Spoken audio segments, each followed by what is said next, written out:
Olá, aqui é pastor Hudson Paola, pastor da Primeira Igreja Batista em Figueira, município de Nova Iguaçu, Rio de Janeiro. A minha pergunta de sempre: como você está? Então, nós estamos hoje aqui com a finalidade de facilitar, de lhe ajudar a compreensão da lição de hoje, da nossa Escola Bíblica Virtual. Nós estamos hoje na lição 8 e o título dessa lição fala de uma espiritualidade saudável. Interessante que eu quero chamar a sua atenção, que o autor dessa lição é o pastor Hudson Galdino da Silva. Conheço ele, é pastor em Cabo Frio, em uma das igrejas lá de Cabo Frio. A gente tem um relacionamento sim, de amizade em função de estarmos muitas vezes juntos nos congressos, nas assembleias da nossa denominação.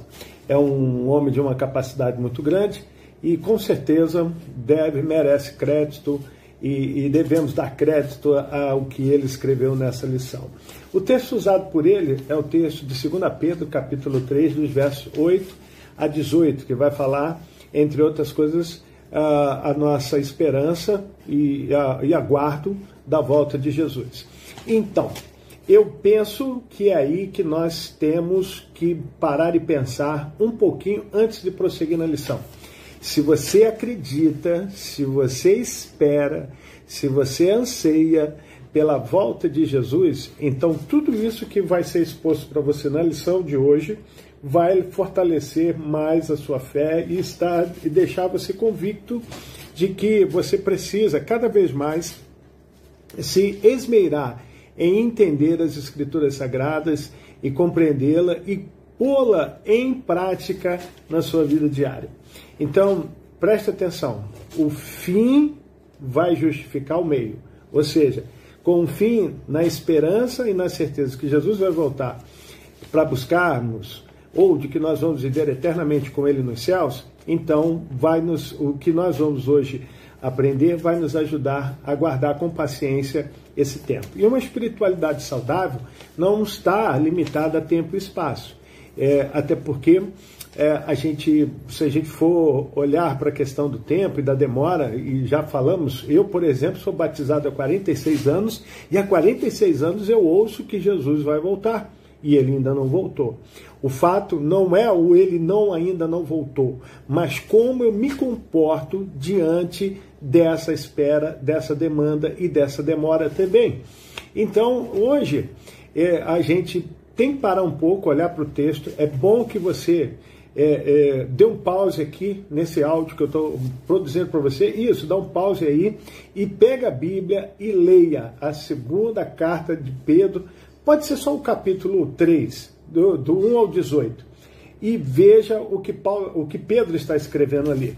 Aí, quando você fizer isso, você volta para a lição, que daí você vai entender a aplicação toda do texto, do que é feita na lição. E uma das coisas mais relevantes no tempo é o que ele produz em nós. Aí você vai dizer assim, tá, mas o que quer dizer isso? Relevância e o que ele vai produzir em nós. O primeiro tópico diz assim, vai falar de que temos que aguardar, se temos a esperança no coração da volta de Jesus, a gente tem que avaliar a nossa espiritualidade, se ela está saudável, se a gente continua crendo realmente nessa promessa de Deus. E uma espiritualidade saudável requer o quê? Primeiro, é aquela que vive a temporalidade sem perder o entendimento de que quem dirige não é limitado pelo tempo. Você já deve ter escutado eu falar assim, o Kairos de Deus e o Cronos. O Kairos, segundo o grego, é o tempo de Deus. Deus ele é atemporal, ele não é limitado pelo tempo.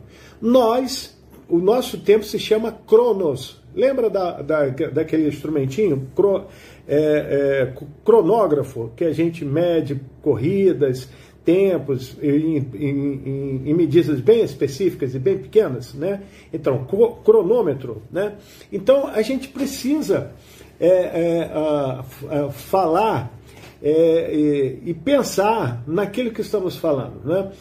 Ou seja, se nós acreditamos na volta de Jesus, se nós cremos no tempo que Deus não retarda na sua volta, ele não ele não falha na sua promessa, e, na verdade, nós precisamos ter, né, essa percepção e essa convicção de que ele não é limitado pelo nosso tempo, ele não vai agir no nosso tempo, ele vai agir no tempo dele. Então a nossa espiritualidade deve estar alicerçada na promessa e na certeza que Deus cumpre com as suas promessas. Então a nossa espiritualidade tornará saudável à medida em que a gente percebe que será no tempo de Deus. Aquela história de que Deus tarda, mas não falha, a gente precisa tomar cuidado, porque ele não tarda e nem tampouco falha. Então vamos lá. Outra coisa que ele fala aqui também compreende que, uma espiritualidade saudável, compreende que o tempo do cumprimento das promessas de Deus tem como base a sua longanimidade. Ou seja, um Deus longânimo, um Deus que dá oportunidades, um Deus que estende para nós a mão e nos conduz, mas ele também sabe das nossas limitações e ele aumenta a oportunidade de nós compreendermos as suas verdades. Mas a partir de que momento a gente percebe isso? A partir do momento em que a nossa espiritualidade está sendo alimentada pela palavra, pela leitura da palavra, pelo entendimento, pela aplicabilidade dessa palavra no nosso dia a dia. Então, Pedro vai falar, se você parou, né, seguiu o conselho que eu dei, parou e foi ler esse trecho. Se você não quiser ler, se tiver um aplicativo lá a Bíblia JF Offline, ela tem lá um modozinho de você colocar e ouvir o áudio. O áudio, né? Perdão, áudio é carro. Você poderá ouvir, né, e analisando e depois aplicando nos tópicos. Então, uma das coisas que ele fala é que o Senhor não tarda na sua promessa. Ou seja, Deus vai cumprir primeiro com todos os seus propósitos até que Jesus esteja voltando nas nuvens, como a gente sabe que vai acontecer, para buscar o seu povo. Ou seja, não podemos também desprezar esse tempo da espera. Nós temos que crescer e na graça, no conhecimento, né, ele vai falar isso no final do capítulo, que a gente precisa crescer na graça e no conhecimento até para que a gente possa ajudar a outras pessoas a chegar a esse status também. Pedro fala da volta de Jesus numa questão de uma promessa não geral, né, mas aquilo que vai nortear a história nossa aqui no mundo, ou seja, o nosso comportamento. Se nós não compreendemos e não acreditamos nessa volta de Jesus, todo o nosso comportamento será às avessas do que de fato temos que viver. Então é importante que você pense isso. Outra coisa, terceiro ponto, ele fala assim, renova a esperança e transcende ao que passa, né, o que vai além, sem perder valores de uma vida aqui e agora. Ou seja, o fato de a gente estar esperando algo para o futuro não nos tira a responsabilidade do momento. Eu vou fazer isso em algum momento eu vou ser um crente melhor, em algum momento eu vou ler a Bíblia, em algum momento eu vou me especializar em alguma coisa, em algum momento eu vou descobrir o meu dom e vou potencializá-lo. Opa! A gente não sabe o futuro, a gente não conhece o futuro, o dia de amanhã, o futuro a Deus pertence. Então, a gente precisa renovar a nossa esperança, mas com responsabilidade com o nosso tempo presente. Então, a gente olha para as promessas de Deus, olha para a sua palavra, os seus ensinamentos, os seus mandamentos, e vamos cumpri-lo. Outra coisa também, a gente precisa não só verbalizar a nossa fé, mas praticá-la. Quando a gente, então, entende que precisamos ser irrepreensíveis, ou seja, aquele que não precisa de puxão de orelha, imaculados, aqueles que procuram com santidade e zelo as coisas de Deus, uma vida de retidão, e para esse tempo que vivemos, ser correto com as coisas é um desafio, mas também uma vida de pureza, ou seja, isento da enfermidade, do pecado, porque o pecado, por gerar a morte, ele antes gera uma enfermidade na alma. Nós precisamos entender que Cristo deixa o exemplo para nós de que podemos sim, ele fala assim, no mundo tereis aflições, a gente sempre fala esse versículo, né? Mas tem de bom ânimo, né? Ele venceu o mundo, ou seja, Cristo é a nossa referência para todas essas coisas. Ele fala assim, tem um compromisso integral, íntegro e coerente com as Escrituras. Olha, nunca foi tão necessário nesse tempo a gente ler a Bíblia. Porque a gente tem hoje aí, não que eu seja contra isso, muito pelo contrário, eu até aprecio isso, nós temos várias traduções e as interpretações acerca da Bíblia, que se a gente não tiver uma boa base bíblica, um bom estudo, uma boa fundamentação no entendimento da palavra, a gente vai se tornar facilmente convencido de que alguns valores que temos como princípio de moral, de conduta e fé, estarão sendo apagados da nossa mente e do nosso coração. Então, ou seja, precisamos estar em tempo integral, ou seja, sem descanso. Descanso no sentido assim de você parar, né? Não, hoje eu não vou fazer isso não, mas no sentido de você estar vivendo aquilo, como diz o americano, full time, o tempo todo, cheio daquilo, pleno daquilo. E a coerência nas Escrituras é olhar realmente para o que a Bíblia fala e usar de coerência no nosso dia a dia.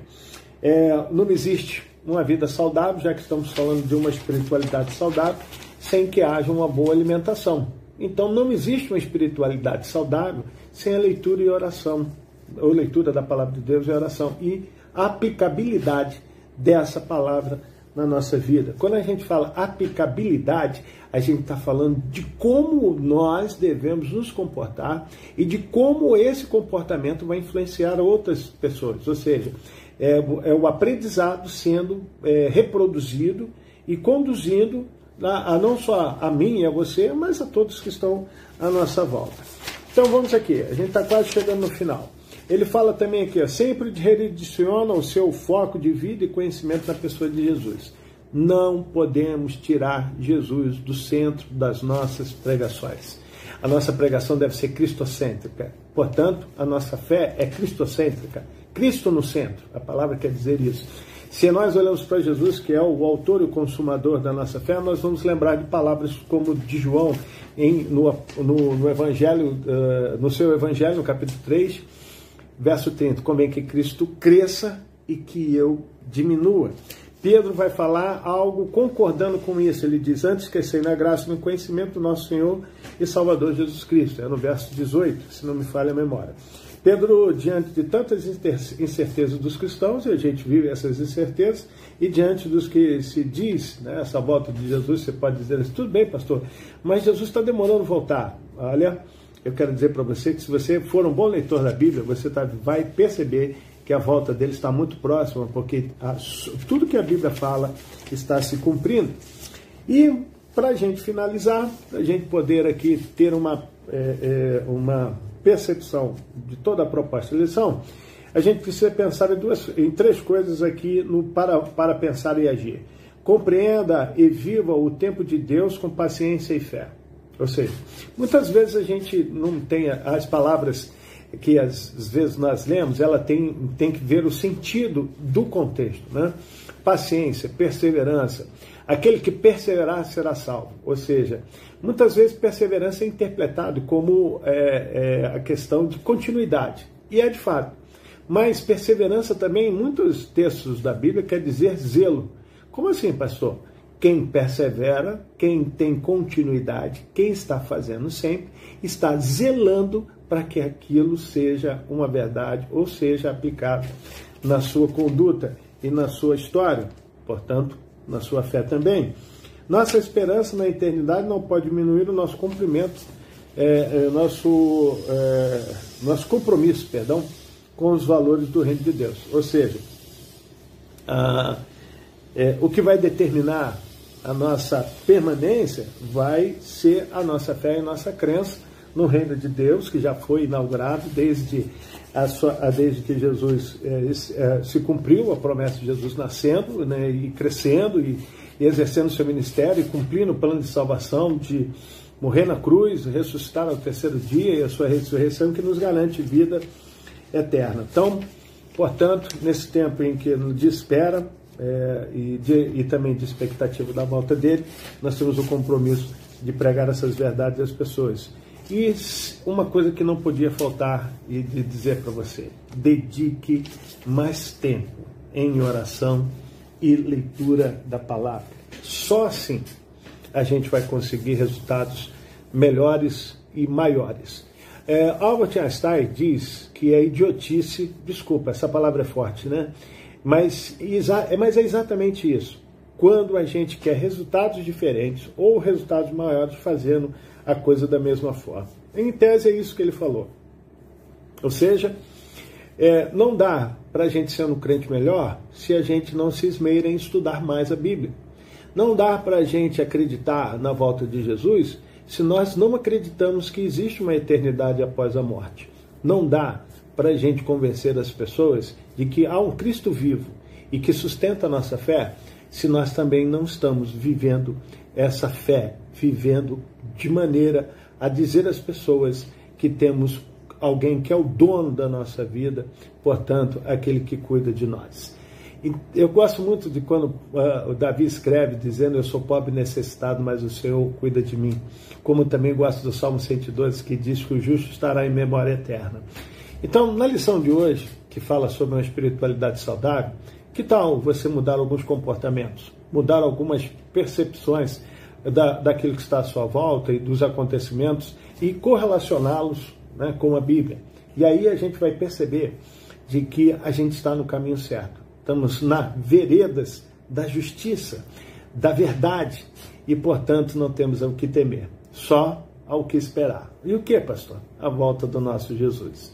Espero que você tenha sido ajudado com essa facilitação acerca dos textos e dos pontos, mas seria importante você ler o capítulo, existe uma sugestão de leitura diária, se você não fez, dá para fazer, são poucos versículos, tem uma leitura diária aqui que é um versículo só, e pôr em prática todos os dias a oração e a leitura da palavra de Deus. E use, né, a modernidade, a tecnologia. Você pode fazer sua caminhada escutando um capítulo da Bíblia pelo aplicativo do seu celular, ou vários capítulos. O que não dá é você ficar estático, ou seja, parado, diante do desafio desse tempo. Para uma espiritualidade saudável, a gente tem que se mexer. Que Deus te abençoe e que a lição de hoje possa mudar alguns comportamentos, não só na sua vida, mas na vida daqueles que estão à sua volta também. Que Deus te abençoe. Fique com Jesus. Tudo bem? Senhor amado. Dupla dinâmica, hein? Tudo bem? Tudo bem, e você? Tudo ótimo. Cantor aí. Tudo bem? O que eu posso ajudar, Vossa Excelência? Mas tá bonito, hein, rapaz? Uma ocasião especial, né? Uma ocasião diferente. Reunião importante. Bom, pastor, é o seguinte. Cansei desse lance de ser obreiro. Abre porta de igreja, fecha a porta de igreja. Levanta a cadeira de roda, tira a cadeira de roda. Vai pra mesa de som. Preciso de mais espaço. Precisa ser mais ativo dentro da igreja. Você quer cuidar dos carros lá fora? Não, pastor. Quer lavar o banheiro, é isso? Já fiz uma vez. Mas eu quero uma coisa um pouco mais... Concreta. Isso! Sólida. Envolvente. O que vocês querem? Vocês estão enrolando. Fala logo o que vocês querem. Crescer. Aparecer talvez, mas como consequência. Vamos lá. Direto ao ponto. Eu quero ser pastor. Eu quero ser ministro de louvor. Mais do que eu já sou. Eu quero mandar. Quero pregar, ministrar. Porque eu te digo. Tem uma ovelha? Vamos cuidá-la. Por quê? Está escrito nas escrituras. Pastor, quando eu tô lá, eu sei lá o que acontece comigo, me dá comichão, alegria, fico feliz, quero gargalhar, eu quero gritar, falar, soltar a voz aqui de dentro para pessoas que estão precisadas de uma palavra ou não, um conselho, como o senhor muito faz aqui nesse escritório. Quero ter um escritório. Eu gosto de Tá aí. escritório de assistente também. Eu quero ter um telefone. Eu quero ter uma xícara. Eu quero ter um computador assim bonito na mesa. Deixa eu te falar, você estudou? O quê? Teologia? Você Não! sabe os livros poéticos? Sei. A gente aprende na escola. Dom Casmurro. Tem aquele da Clarice Lispector. Caio F. de Abreu. Hamlet, né? Hamlet. Aquele que é um mata que morre no final. Bop. O que ele veio com você? Eu só queria entender. Nós estamos na mesma visão. A gente tá... Eu quero mais, eu quero espaço. Mais espaço. Crescer, produzir, contribuir. E quem não chora não mama, né? Como já dizia Pedro. Foi Paulo? É mesmo. Tem que estudar, rapaz. Você quer ser pastor? Eu dou o maior apoio pra você, mas você acha que ser pastor é só comprar uma roupa social ali na 25 e sair gritando forte? Não. Você tem que buscar, ler. Não, mas eu estudo. Cuidar de Eu gente também. é muito mais complicado do que simplesmente que vocês veem. É fácil ver uma salinha, um computador, uma caneca. Eu acho, rapaz. pastor, que sua visão tá um pouco antiga. Tem que renovar, Tem que pastor. renovar, Os tempos porque hoje em são dia a outros. gente estuda o quê? Você curte uma página aqui no Facebook, todo dia você vai Dá um ficar like no vendo. Instagram. É muito mais difícil do que vocês pensam. Como tá lá no Velho Testamento, pastor. Quem não arrisca, não petisca. Não adianta a gente querer não No arriscar. Velho Testamento. Não tem Em casa de isso. ferreiro, espeta de pau. Quero pregar até na Itália. Que quem tem boca vai a Roma. Na Itália. Isso. Gente, para com isso. Paulo era romano. Paulo era romano de Itália. Você tem que se preparar, rapaz. Você tem que buscar a fonte, as traduções corretas antes de trazer uma palavra para a igreja. A minha fonte- O que você fala é importante. Não é assim, qualquer coisa, eu vou falar qualquer coisa ali. É muito importante o que o pessoal tá ouvindo. A minha fonte é a fonte. Deus. Ele pá, eu pum. E eu... Ele pá, eu pum. E eu... Ele pá e eu pum. E eu... É isso. E eu tenho estudado. Eu sigo o senhor lá no Facebook, lá, você manda os versículos diariamente lá. Parece até uma Bíblia que tem lá de tantos versículos esse cara.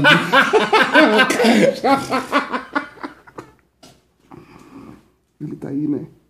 Não. Rapaz, eu pedi 2 vezes para você fazer a oração final do culto. Você repregou a minha pregação inteira. Você parecia que tinha ganhado o Oscar. Você chorou, falou da família inteira, do pai, da mãe, da tia. Tem que ter ordem. Pastor. Tem que ter decência, rapaz. Você não tem que ganhar ninguém no grito, não. E você tem que ficar com esse negócio, rapaz. Ele tá pregando e você tá lá. Para com isso, negócio chato, atrapalha, pra rapaz. dar o clima. Eu deixo vocês trabalharem aqui na igreja, mas esse espaço que vocês estão querendo, vocês têm que almejar. Tem que estudar. Fala. Como diz a passagem lá. As oportunidades estão aí. A gente tem que aproveitar todas. É no momento meu. Eu tinha que expressar. O pessoal anda de ônibus. Tem um pessoal que vai a pé pra casa. O culto acabou 11h30 da noite, rapaz. Tem que respeitar o pessoal. Você quer espaço? Vai estudar, eu vou apoiar. Igreja é um negócio sério quando você se envolve, rapaz. Pastor, eu tenho ouvido muitas passagens ultimamente, né, nas escrituras. Estava até compartilhando com o irmão, né, que quem espera nunca alcança, pastor. Tem que deixar acontecer. Senão, não... Deus está deixando acontecer. O senhor está meio que nos poldando, né? Tem que fazer as coisas direito, rapaz. Não é assim, você não sabe nem quantos livros tem a Bíblia, rapaz. Ah, pastor, aí varia, né?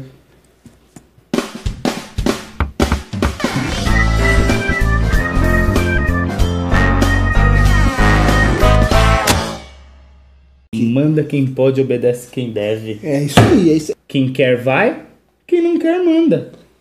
Entendeu? Caramba. Entendeu? Pão de caça vem de raça. Essa é uma passagem de Judas, né? Fala em cão e o berro. Oh meu Deus, o Bé! Afinal, quem tem medo de micose não anda descalço. Exatamente. Você fala, Quem não chora não mama. Com Já certeza. dizia. O poeta que falou isso. Poeta O maior ou o menor? menor era Ananias, Ananias, né? Ananias, menor. O poeta maior era aquele lá, Sadraque, Mesaque e Abednego. Ele mesmo. Que ele colocou a palavra até na boca do Nossor. Aquele cara que tinha lá. Na boca.